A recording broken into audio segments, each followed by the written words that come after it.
Welcome to the first episode of Me and the Market Goliath podcast in 2024. I'm your host, Kelvin.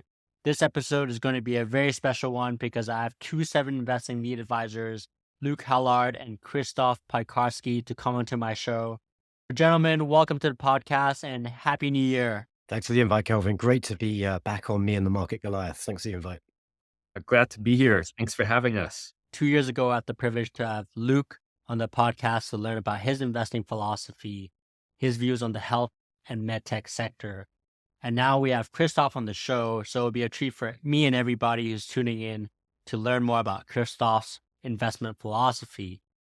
But before that, I want to extend a big congratulations to both of you for the launch of your podcast, Wall Street Wildlife Podcast. And I'm definitely liking the badger and monkey combo, which I've come to know as your alias names.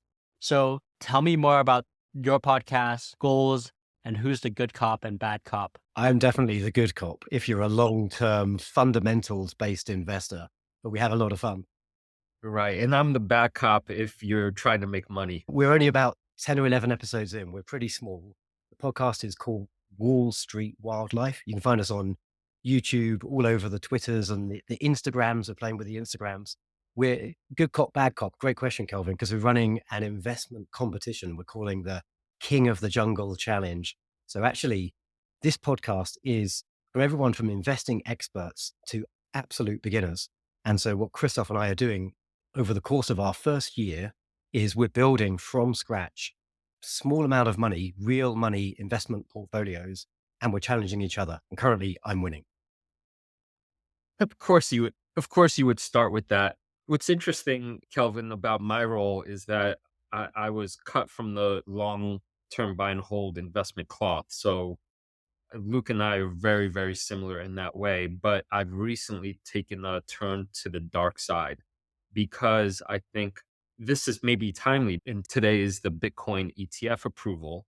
And part of that whole thing colors my view that the macro environment is actually in trouble. And so because I've taken on this bearish take about the problem with money in general, I have turned toward more short-term technical, what I would call advanced investment strategies. And it's that kind of repartee between the both of us that leads to some interesting tactics, conversations, agreements, and disagreements. Krzysztof, I think that's a very interesting point, which I'll let you drill into that later. But Luke, I wanted to summarize your investing style from our previous conversation 2 years ago. When I asked you about your investment style, you said your style gravitated towards growth, looking into companies that are set up to do good for society in the next 5 to 10 years. Has that investment style evolved since we last spoke? No, that's absolutely my driving ethos. I've been an investor for over 20 years now, and I love seeing companies in my portfolio doing good in the world. Companies like Intuitive Surgical increasingly getting into general surgery, like their most recent results were fantastic. Just makes me feel really good that I'm deploying my investment dollars and making the world a little bit of a better place. But the things I invest in have changed over time. And I know we're going to talk about a particular sector today. That was a sector I used to be quite hot on, and now I've totally gone off on. We can talk about why. And moving on to Krzysztof, talk to me about your investment philosophy. I've come to know that you are a university professor at the University of Texas, Austin, teaching rhetoric, and now one of the lead advisors at 7 Investing. You've been described as an investor with interdisciplinary, holistic approach to life investing with a profound understanding of self-awareness. I'm curious to know how you're applying short-term technicals, as you just mentioned early on, with your investment philosophy. So you're meeting me at a very interesting point because, like Luke, I've been a long-term buy and hold investor for 25 years, I think. I started when I was 17. But like I alluded to earlier, I am more uncertain about the future than I've ever been. And so I taught myself essentially short-term tactics using options that require a deep understanding of some technical parameters and how options work. But here's the thing.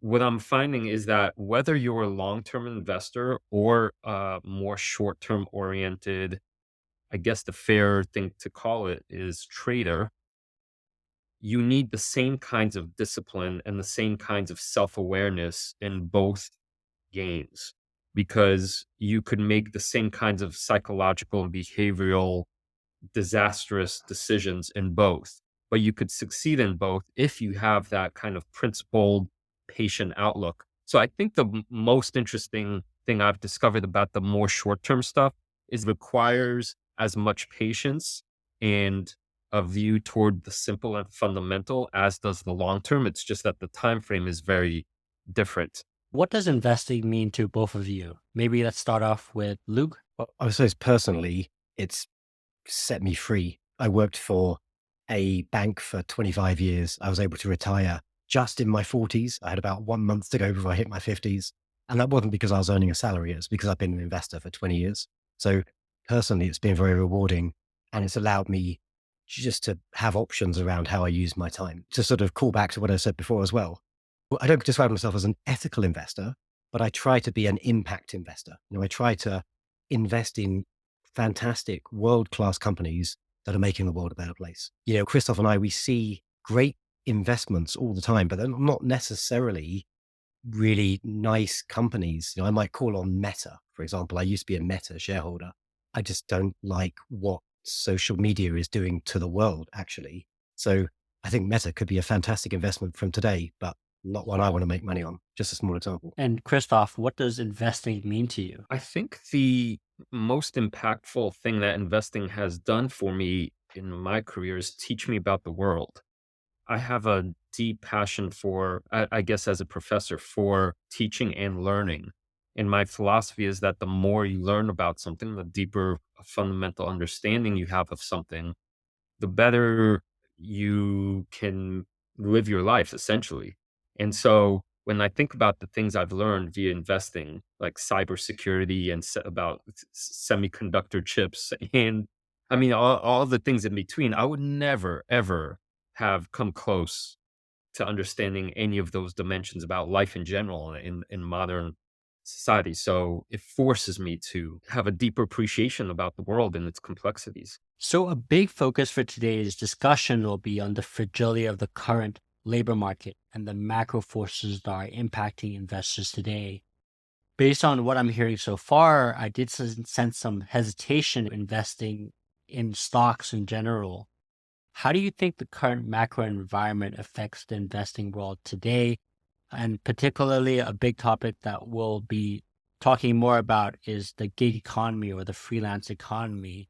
What are some of the hesitations or fear that you're seeing right now? Krzysztof, earlier you mentioned that you're a bit cautious of the short-term macro environment, and maybe you could elaborate a little more on that. Sure. I mean, today's just a really unique day in the course of civilization, really, because it's the day that Bitcoin ETFs were approved just last night. So I don't want to spin off too far into the weeds, but I will say that I've been studying Bitcoin for many years now. And I think the clearest summary I have of that whole space is that the financial system, in terms of what money is deeply problematic, and that Bitcoin is a solution or possible alternative to all of that. We invited founder and CEO of Seven Investing, Simon Erickson, to share with us his insightful knowledge on investing in innovative companies and what Seven Investing is all about. So we partnered up with Seven Investing, which you can support my podcast, Me and the Market Goliath, today by signing up to Seven Investing's annual newsletter subscription. By signing up, you'll receive 2 of their highly recommended stock picks per month, research reports, video deep dives from their lead advisors, and monthly subscriber calls, including all of their previous stock picks and exclusive access to their members-only community forums. You can use promo code Goliath to enjoy a further $29 off on their annual membership subscription for just $170. So maximize your market intelligence with Seven Investing's newsletter service and lead advisor insights today. So it makes me, as an investor, when I think I know that the current dominant system of money is being patched up with duct tape and that these other systems are popping up as replacements, I'm cautious. I'm extremely cautious. And if you add into that the role of AI, which is this, I'm sure we'll talk about it more, this unprecedented rate of change at which technology itself is changing, it really makes me hesitate to think I know where a good technology based investment will be in even 2 years. Yes, the space, the whole world is evolving so quickly, particularly because of tools like AI. And it's so early on that journey. I know we're going to go down the rabbit hole with AI's impact on one particular sector, but it's just changing absolutely everything. And it has been a big investment theme for me, not just finding the companies that are creating the capability, companies like NVIDIA, but also looking at companies that are benefiting from AI particularly. I think it's quite worrying, right? If you look at the macro environment and look at the unemployment figures, the US jobs report recently non-farm payrolls have added 216,000 jobs, which is better than the expected estimates. And US unemployment is currently at about 3.7%. We're seeing a lot more news of layoffs coming in recent weeks. For example, BlackRock is letting go of 600 staff. Google just recently announced that they're cutting hundreds of jobs in engineering and other divisions such as hardware. Amazon Twitch is laying 35% of its workforce. Are we seeing a trend where you will see a higher unemployment rate in the next couple of months? What do you guys think? That seems inevitable. Like we're coming off of a historically very low base. There's been such a low level of unemployment post the pandemic. There's only one way to go when you're at such a very low number, and that's to sort of go up. And I suppose as we start to take the conversation into the gig economy a little, if you suddenly become unemployed, I mean, a small anecdote. So a close friend who I'm on my ski season with right now was really unfortunately made redundant from his role, like let go from his role just a few weeks ago.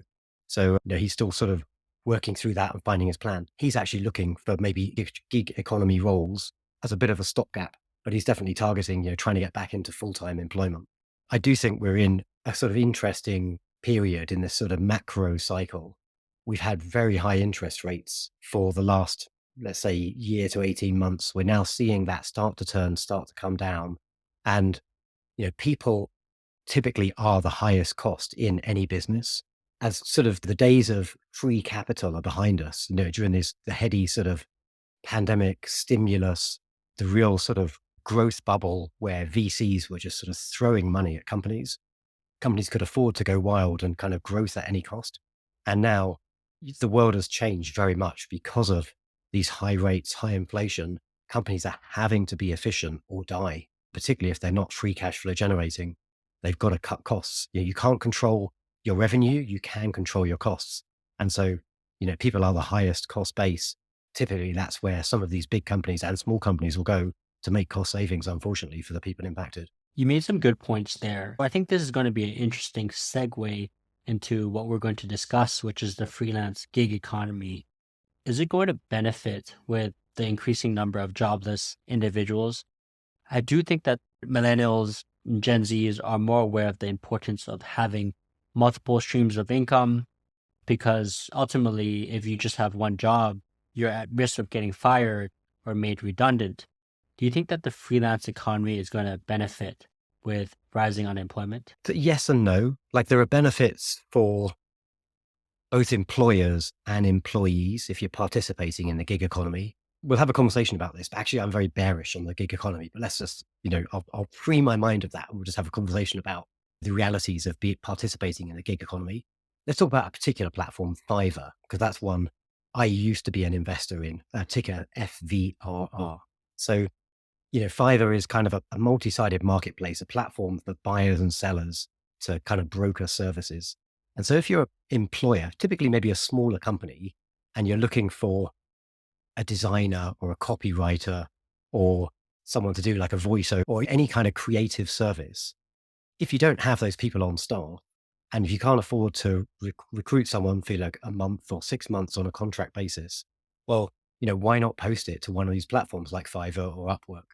And for the employer, lots of benefits. They've got this sort of ability to on demand get access to those skills. They don't have the headache of hiring. There's no long-term commitment beyond that gig, that job. typically good value for money. These platforms offer very cost-effective services. You've got a diverse global pool of talent, lots of sellers in pretty much every category. Fiverr has over 500 categories of service and really kind of frictionless and safe. They act as a sort of intermediary if there's any to arbitrate, if there's any sort of debate between the buyer and the seller, did you really deliver what I asked for? They arbitrate that. And then for the gig worker, for the employee, they don't need to negotiate and bid to win projects. They've got flexibility. They can do a few hours today and then nothing tomorrow. If that suits them, they can fit it around their other work. And also, if you're newer in an industry, it's actually a great way of building experience and gaining unique expertise in a sort of low barriers to entry way. So lots of benefits for both sides. But like I say, I'm kind of bearish overall on the sector. And maybe if I may say something that perhaps hyperbolic, but I think work itself is moving towards redundancy, which is a really big concept to wrap your mind around. But, I think as a human civilization, we're in this transition period now where, I mean, if you just zoom back from the industrial period where labor was exploited and the whole Charles Dickens writing about just how awful it is to be a human in the face of these new machines that were coming on. But now in the face of AI, it seems to me that these tools have gotten already so powerful so quickly, and obviously will only get more so, that the question of what does it mean to have a job, any job, is now going to be front and center for any business. One follow-up question that I have is, in today's day and age, do you think people are more incentivized to work multiple jobs or to obtain multiple streams of income? Because I think a decade ago, or even 2 decades ago, and this could be an assumption, by the way, I think people are generally wired to just get a college degree, have one job, and try to survive as long as possible on one source of income. So financial literacy has taught me the importance of having multiple streams of income. So do you think with all these changes and uncertainty with the labor market, are people more incentivized to obtain multiple streams of income because that gives them one additional thing to fall back on? Yeah, 100%. I'm that guy from the last generation who worked in, just 2 companies in my career, one of them for 25 years. That's pretty unusual these days and for good reasons. Companies, anyone who thinks if they've been at their company for 10 plus years and they think their company is loyal to them and looking out for their long-term interests, like, take a reality check. You're sorely mistaken, as my friend found out, unfortunately, to his chagrin quite recently. Yeah, it just makes sense to invest in yourself, build a diverse set of skills. And that's probably the best insurance policy you can have. But then, having lots of jobs and maybe being, let's say at the high end, a consultant with lots of clients, and maybe at the other end of the spectrum, kind of a gig worker doing lots of different bits of work. That's great, but it's probably not for everybody. It's complex. There's overhead in setting up your life in that way. And there's risk as well. You might go a period of time where you don't have an income. So there is the stability and the benefits of having an actual job, a sort of 9 to 5 role. But yeah, you should be always thinking about, if my company let me go tomorrow, like, what's my plan? Where will I go? Do you think remote work is here to stay, or is it just a pandemic type of event where you see a boom and a one-off work arrangement for people to have the flexibility to work from home? What are your thoughts on remote work staying permanently? I'm 100% behind hybrid working as being now the new normal. What do we mean by that? Technology enabled remote working many years ago, 5, 10 years ago. We've got like cloud platforms, pretty ubiquitous, fast broadband and fiber almost all over the world. Video conferencing technologies like Zoom. So the technology's been there for a while, but many companies didn't adopt those technologies for remote working. The pandemic forced everybody to make that cultural change. If you could get your people to be effective in any way remotely while they're under sort of shelter at home type orders, well, you did it. Otherwise, you just weren't getting any value from those people. So the cultural change happened. Now, many companies are going back. Some banks are trying to go back to full-time in the office. I think many companies, and particularly forward-thinking companies, are going to retain some element of flexible working, hybrid working.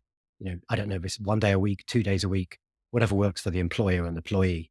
But I think that's very different to gig working. We're talking about flexibility within a role. Gig working is lots of different roles. So I'm pro hybrid working or remote working. I'm thumbs down to gig working. We need to go back to your investing experience when you had skin in the game in the stock Fiverr. You wrote a piece on Fiverr on X and you said you misjudged Fiverr back in October 2020. That's when the COVID pandemic happened.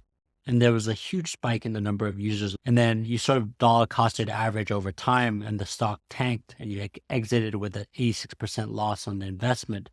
So Luke, what did you learn from that experience investing in a company like Fiverr? What were some of the biggest takeaways from that experience? Yeah, look, I learned a ton of lessons coming out of 2020. I'm sure Krzysztof learned a ton of his own too. But my biggest one was I got caught up in the growth mania, investing in a story, not really looking at a company's fundamentals. The story for Fiverr was great. We've talked about some of the benefits of the platform and the gig economy, and I won't recap those. But when things started to get tough and when I started to see a decline in my investment, I bought this twice. I bought it in October 2020 and again in February 2021. It was becoming a core position for me. I started to think about the impact of AI on this sector. Frankly, I think Fiverr's probably going to zero, and we can talk about why a bit later this conversation. But there's always been a number of, I think, challenges in their business model, which they acknowledge. They're trying to move up market and to broker higher value services between more expert suppliers and buyers. But, as you build those relationships, if it's a good relationship, Fiverr have an incredibly high take rate. I think it might be 30% take rate, which says that's like the money they extract from every transaction, essentially. Like if you can save 30% by contracting directly with the supplier, and if you've got like a long-term need for this supplier, unless Fiverr can offer some really compelling services to the suppliers, well, they're going to bypass the platform. It does happen. So that started to become a big concern for me. But the biggest one was what I think AI is going to do to this sector, and almost as Krzysztof says, to work as a whole. Krzysztof, did you invest in Fiverr as well or similar publicly listed gig companies? I did, but in that one, I got out, I think, at the right time, maybe for the wrong reasons. But I'll take a page out of Buffett's playbook here, which is his fanatic obsession with moats. And he needs to see a realistic reason why the business will survive whatever is coming up ahead. And for the reasons Luke just articulated, a platform like Fiverr, I think, is maybe one of the first to walk the plank. Because in the age of AI, I just could not feel comfortable telling you, just 6 months from now, forget even 2 years from now, 6 months from now, I cannot be sure that some new AI tool will not do what they're doing better in open source and for free. And by the way, one point I want to allude to from the previous topic of remote work and hybrid, one of the main reasons I'm so tenuously scared right now in terms of macro is because of what I see in commercial real estate values.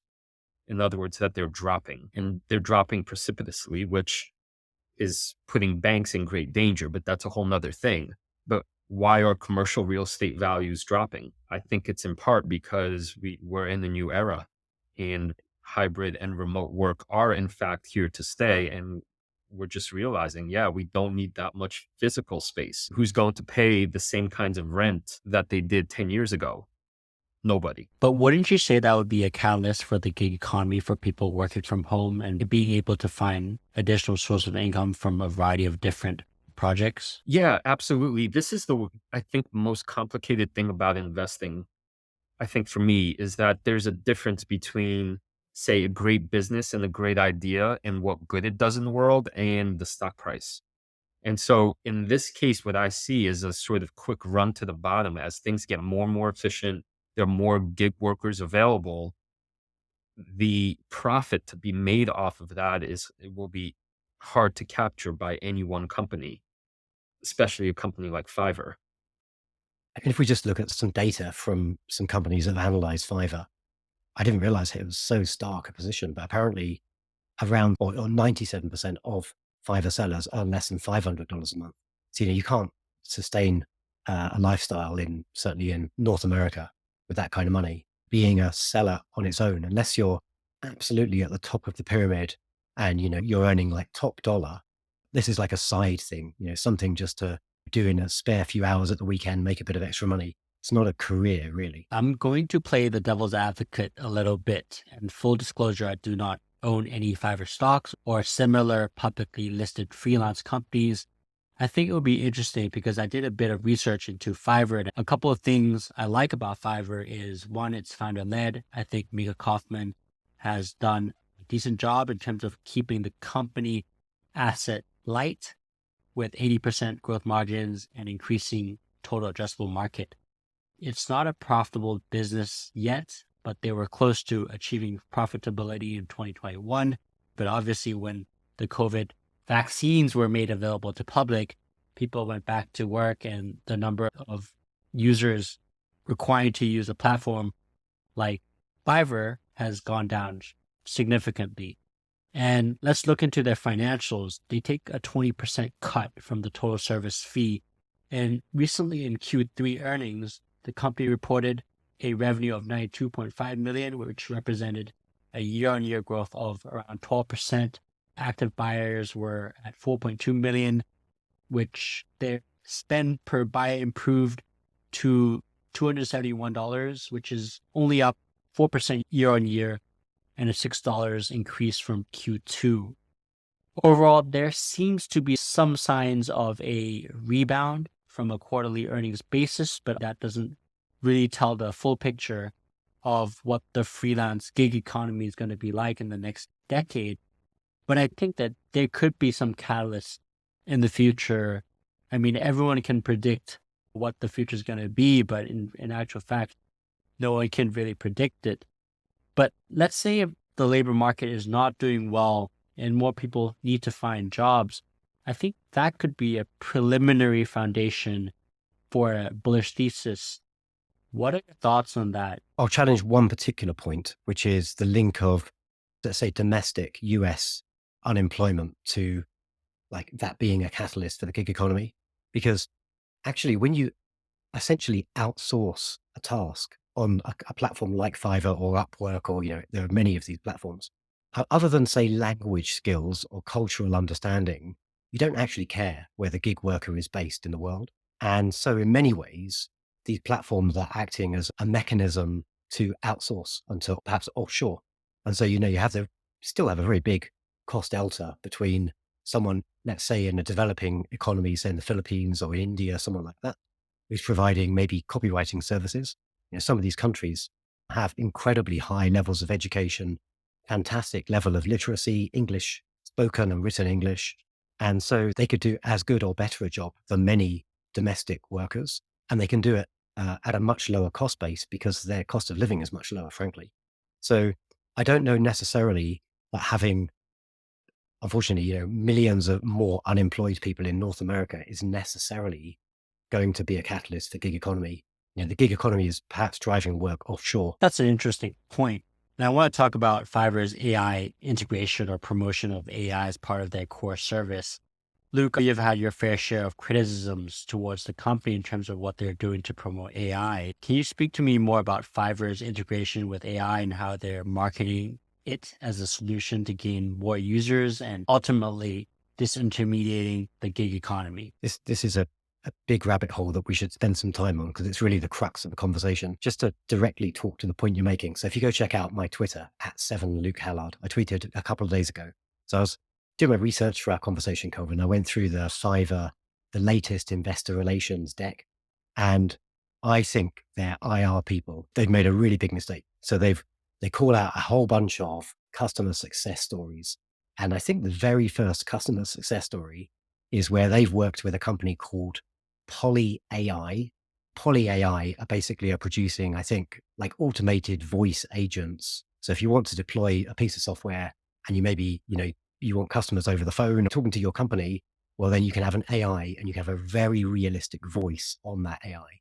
So if Poly AI are successful, they're essentially going to disintermediate a lot of different types of voice acting work because you can much cheaper to just go and contract with Poly AI, give them your script or plug them into the back end of your system and your own large language model, and you've got a poly AI voice actor, which sounds perfect. And you don't need a human to do it at a much higher cost. So I thought the IR team at Fiverr were just insane calling that out as a success story. Because essentially, okay, great as a piecemeal bit of work. Okay, great. Their story is they secured lots and lots of work for Fiverr voice actors, but those voice actors will never get any work ever again because they've just sold their voice essentially. So ultimately, Luke, do you think this is a desperation move from the marketing and IR team? Because look at their financials. They've spent a lot of marketing in the past few years, and their expenses have been one of the biggest criticisms over the past couple of years. I think that's why a lot of people have sold off the stock, because the conversion in terms of marketing to a new customer or a new buyer hasn't been doing well for them. So it's kind of interesting on your points whether AI is really disintermediating the gig economy, because I can really foresee corporates having the option to cut down their overhead costs and essentially just hire one person to leverage AI to do even more things. I want to get Krzysztof's opinions on this. Yeah, so I think the big picture here is really, I don't want to say troubling, but unprecedented. If you are a company like Fiverr, you have no choice but to go into the AI realm, right? You can't be one of the few companies that says, no, let's pretend AI doesn't exist. So your hand is forced. But exactly as Luke is pointing out, it's going to cannibalize its services. So they are in an impossible situation. And from what I could tell, and therefore I'm comfortable making this kind of bold, it's not a prediction exactly, but I'm okay saying work itself is being reimagined in such a fundamental way that human beings might sooner than later find themselves not knowing what work is and where to find it. It's exactly the questions you're asking. So I don't think the answer is necessarily clear enough in like the gig economy. Like that itself, like what is that even? What will that look like even? I don't have unfortunately, I don't have any answers and nobody does. So, what would make you invest in Fiverr again? I think this is an interesting question because currently the company is worth $1 billion in market cap. And what you're saying is that it's overvalued, right? It should go to zero. So, what would make you change your mind to make you invest into a company like Fiverr again? I mean, personally, Krzysztof gave me a bit of a kicking on our Wall Street Wildlife podcast, actually our No Limit podcast many months ago, saying, Luke, you've got all these stocks in your portfolio that you're flagging as like worry stocks. Why'd you have this worry stuff? Like decide if you want it or not. And if you don't, get rid of it. So I've now got a very big pile of companies that I've exited because they're just too hard. And Fiverr firmly sits in that bucket for me. There are too many unknowns. Like I could see some crazy outcome where they might sustain some form of viability for much longer, let's say, if they internally, they perhaps go away from positioning themselves as being this broker of suppliers to buyers, and they're just providing services, because then they can have a combination of humans and AI behind the scenes, providing the output that the client wants. But these tools are so easy to use today. I don't know if you've used ChatGPT 4, which is now multimodal. I can give it images. I can get images back. I can debate with it. I used to use Fiverr a lot, and I have used it recently. I've bought, I don't know, at least 30 or 40 different things from Fiverr over the years. Like I understand the platform. I use it much less frequently now. Like everything I want that's creative, I go to ChatGPT first.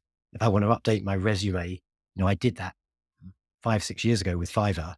I did it with ChatGPT 4 just quite recently. We produce some fantastic imagery for our podcast every week, and it's just instantaneous.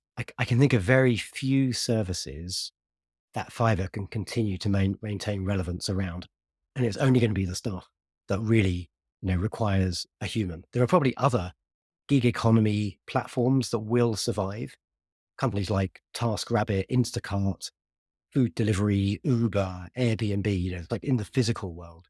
But if you're a gig economy platform and you're brokering like virtual services, well, AI is here already. I'd even extend that to software as a service as an industry being in trouble. which is another bold claim on my behalf. Maybe the only exceptions possibly could be the cybersecurity companies, depending on how completely entrenched they are, because you can't create a poor imitation and risk your whole business. But that said, it seems to me like almost that whole business model with these incredibly high margins that companies need to pay an immense amount of money for are now being disrupted because somebody could just go to, I mean, cheap, not just, but if you have any engineers, software engineers in your company, you could just build a new product yourself. And so 2024 and 2025, I think we'll find the answers to these very questions. Are these software models going to be around for much longer? It's unclear. Circling back to Fiverr a little bit, it made me think of a follow-up question because no one knew AI, ChatGPTs, and LLMs were going to be a big thing last year. If a similar global pandemic were to happen, God forbid, you're saying that people will not want to invest in a company like Fiverr and will not see a similar boom in terms of the importance of such platform and the surge of investors wanting to invest in it like Fiverr. If a global pandemic were to happen again, the next time would be different because of AI. That's a big complex question because if we did go back into another global pandemic, like there's much more complex things because we don't yet have, say, universal basic income and things that enable society to essentially to keep functioning.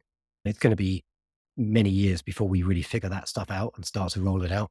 So if we had another, COVID part 5 next week and it shut down the world, well, we'd probably have to do very similar things, but hopefully based on the learnings of 2020.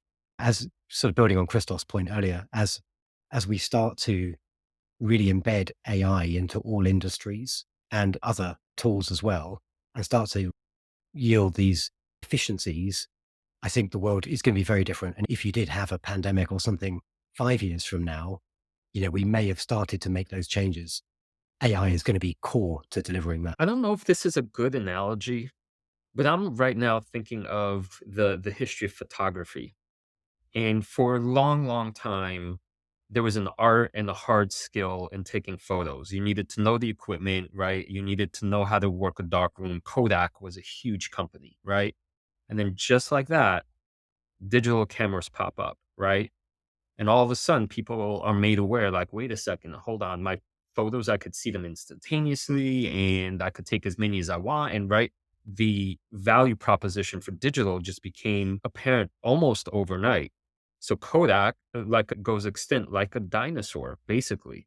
But now fast forward to today with AI, where you don't even have to take a photo. You could just dream it up literally, and anybody could do it, right? So actually, and I even skipped the iPhone stage where everybody now is a photographer. I think I'm talking about that from this perspective that the rate of change is so high now that in the category in my mind of software engineer is potentially also about to be extinct. And if your business model revolves around selling something that is now accessible to everybody, the rate at which the whole thing will go extinct is almost like a digital, like the path I traced about photography. That's Yeah. one way of looking. Like whoever thought that essentially the artists would be like the first job to be essentially made redundant. No one thought AI would come for them first. We thought it would be, the accountants, but large language models, to quote Jeff Bezos from a conversation recently, they're not an invention, they're a discovery. And we still don't know what this technology can do. And there's very far reaching implications. I love your photography example, Krysztof. Like there are lots of ways that these tools are changing the world and making it easier. You skip the iPhone, you skip things like Photoshop, right? Now with generative AI capabilities built into Photoshop, you could take a picture and then you can suddenly enhance it and put in all sorts of other things that weren't really there or expand the picture and get like a wider frame. So yeah, you don't need to be an expert photographer. You don't Yeah. need to be like a Photoshop expert. I think I read another quote a few months ago, like the most exciting programming language today is the English language. Like if you can just describe what you want then there are tools out there that can probably build it for you. What a daunting era that we live in, given that AI's capability is so expansive. And it's worrying because I do think that it has the capability to replace a lot of the workforce today. So do you think AI can replace humans?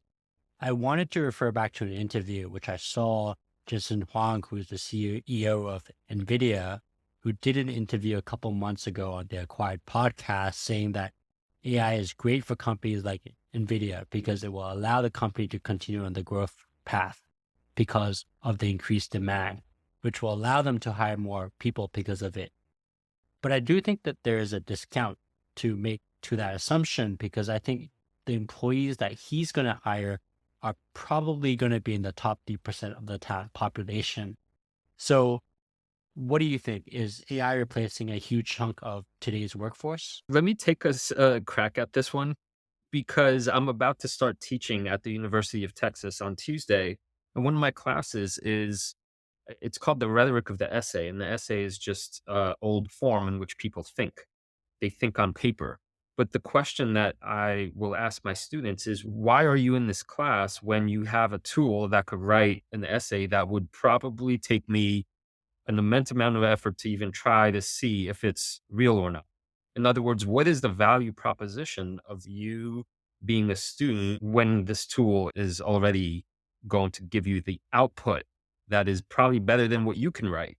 And so as a humanist and a philosopher, I have a side gig. I write a Substack called Fire Philosophy with religious studies professor. We think about this question nonstop, and that's the point of philosophy, I think, which is what does it mean to be alive and human? And my answer to you, Kelvin, is I believe we are entering an existential moment in humanity where the very questions of what does it mean to live are going to be asked with a kind of ferocity that we haven't seen since, call it the Renaissance or maybe even the Reformation, because these AI tools are pointed directly at these exact questions of meaning. Why take a class about writing when there's a robot that will do it for you? Why do that? And I mean, I have my answer, which is a kind of existential answer, which is because there's a lot of meaning in doing something for its own sake. Think of any sport, right? Think of any artist, think of beauty. But most people, especially in the business world, don't think like that because it's goal oriented. So that's the confusion that we're going to have to work through. And there's a revolution coming, and I don't know how we navigate it as a society. I could take us down a whole different rabbit hole about the singularity and what the future of kind of governance of the world is. I don't know we necessarily want to go there because I've got perhaps a bit of a doomer view about it. But if we do survive this AI apocalypse, like society is going to be very, very different to society today. Every year, things are changing at an ever increasing rate. And, to try and make predictions about more than 2 or 3 years from now, if that, almost impossible. That is the challenge and the fun of being an investor, trying to see where the needs and demands of the future are and try and get ahead of those by investing in those sectors. I'm heavily invested in AI now because I'm pretty confident that's going to be a theme for the future. What kind of trends in terms of emerging technologies or specific platforms that you're seeing that are disrupting the AI space? If we sort of come away from AI a bit, I think there's still, it doesn't mean it's completely destroyed every industry. There are still lots of industries that are incorporating AI that are going to prosper. Like, let's just take one fantastic company like Tesla, a big fan favorite of all of the lead advisors at Seven Investing. Like, this company is essentially, you might think of it as a car company. It's essentially an AI company that's selling cars. And they haven't figured out autonomous driving yet. I think Krzysztof's Tesla is much more effective in FSD than my UK Tesla. It's just a gimmick in the UK right now because of regulation and all these kind of silly human things that get in the way. But when they truly figure this stuff out, that's going to fundamentally change the world. And when they start sticking robots in the home to kind of clean up for you and cook for you, that's going to fundamentally change the world again. So, there's one big investing theme on its own, and there are many others. So if you go check out 7investing.com, we have over 200 really fantastic investment ideas. And right now, we're really refocusing and doubling down on our highest conviction investments. So do check out 7 Investing. We've got a bunch of companies like Tesla, not like Fiverr, on there for you to take a look at and pick from. Yeah, I think Tesla is one of the few companies I would feel safe to own in 10 years from now. I'm pretty sure they'll be at the top, maybe the world's most valuable company is my prediction. But the other space to also look at is how AI is going to influence the biotech world. And I'm right now looking for all the companies that have done their upfront work in investing in AI capabilities so that the pace and accuracy in which medicines and drugs are discovered, that's going to obviously accelerate. And there will be some biotechs that take advantage of that and will become likewise more profitable than ever before. So, Krzysztof, I wanted to ask, what do you see in terms of the education space? Because I know you teach. What do you see in terms of how schools or students are utilizing AI to foster learning? What are you seeing in terms of the emergence of AI tools being utilized in classrooms? I mean, unfortunately, I don't want to speak out of my lane. I see my students and what I teach them is how to think and how to philosophize. So I don't have a broad view, unfortunately, of the education space. But I do know that right now, if I myself were a student, if I was 18 years old, I'm not sure that I would go to university.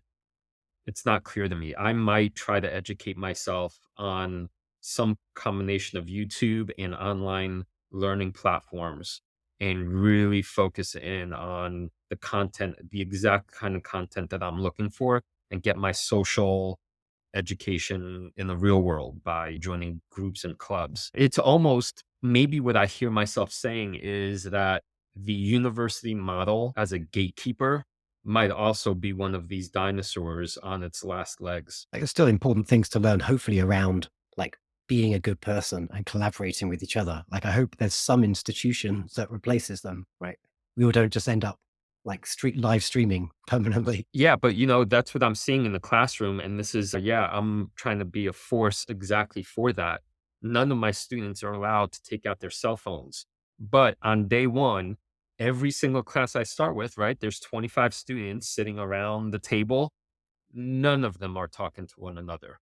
There is zero conversation. Every one of them is looking down at their phones and doing the thumb thing until I come in and say, wait, why are you at university for?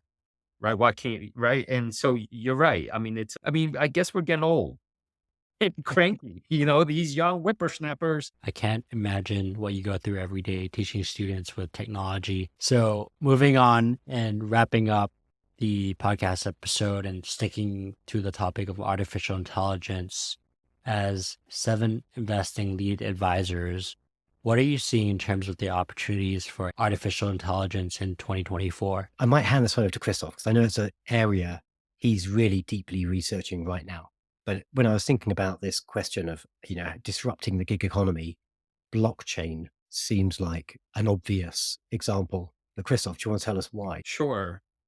Blockchain is the technology on which all of crypto runs. But I think it comes down to one basic idea that it mathematically solves the problem of trust. And if you can understand that, you can see all the industries that might be affected by it. So, in all the interactions that we have in the world, financial or otherwise, you're basically in this moment saying to the middleman, I trust you, or they're saying to the customer, trust us.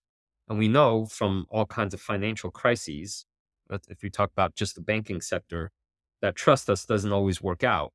I mean, most of the time it does, but when it doesn't, you get things like 2008, where we don't know what's on the balance sheet because trust us, we're fine. Blockchain technology, I think, layered with smart contracts.